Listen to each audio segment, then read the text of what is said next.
চিরশত্রু ভারত পাকিস্তানের মধ্যে নতুন করে উত্তেজনা সৃষ্টি হয়েছে। মূলত কাশ্মীরে সন্ত্রাসী হামলার ঘটনায় উত্তপ্ত দুই দেশের সম্পর্ক। এই হামলার পর থেকেই নয়াদিল্লি ও ইসলামাবাদ শুধু পাল্টাপাল্টি অভিযোগের মধ্যে সীমাবদ্ধ ছিল না, তার রূপ নিয়েছে সীমান্তে টানা গোলাগুলি ও সামরিক মহড়াও। এই সংকটময় পরিস্থিতিতে আবারও নিজেদের অবস্থান স্পষ্ট করেছে পাকিস্তানের চিরবন্ধু চীন। লাহোরে নিযুক্ত চীনা রাষ্ট্রদূত জাও শিরেন জানান, পাকিস্তানের যে কোনো পরিস্থিতিতে ঢাল হয়ে পাশে থাকবে চীন। বেইজিং ইসলামাবাদের সঙ্গে কৌশলগত সহযোগিতা, নিরাপত্তা ও অর্থনৈতিক প্রবৃদ্ধির বিষয়ে অতীতে ছিল, বর্তমানে আছে এবং ভবিষ্যতেও থাকবে। একই সঙ্গে ভারত পাকিস্তানের মধ্যে উত্তেজনা কমাতে সংলাপ ও কূটনৈতিক প্রচেষ্টার ওপরও জোর দিয়েছেন তিনি।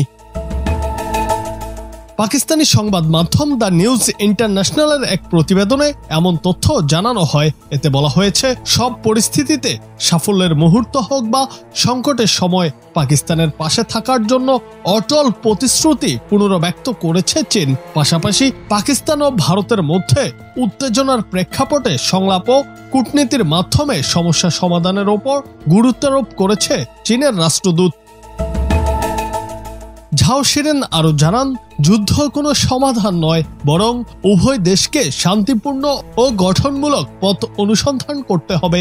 পাকিস্তান পিপলস পার্টির সেন্ট্রাল পাঞ্জাব নেতৃত্বের সঙ্গে এক উচ্চ পর্যায়ের বৈঠকে এসব কথা বলেন তিনি।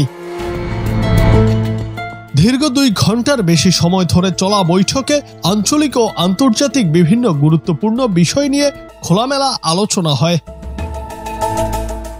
চীনা রাষ্ট্রদূত জানান, প্রত্যেক চীনা নাগরিক পাকিস্তানকে ভালোবাসে এবং একই ধরনের ভালোবাসা ও সম্মান পাকিস্তানিরাও চীনদের প্রতি প্রদর্শন করে।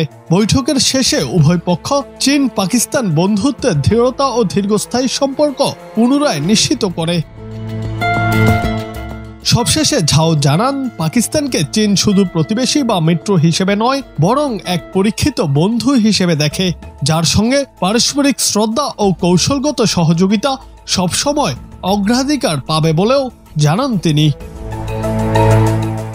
জুনায়েদ আহমেদ, বাংলা টিভি।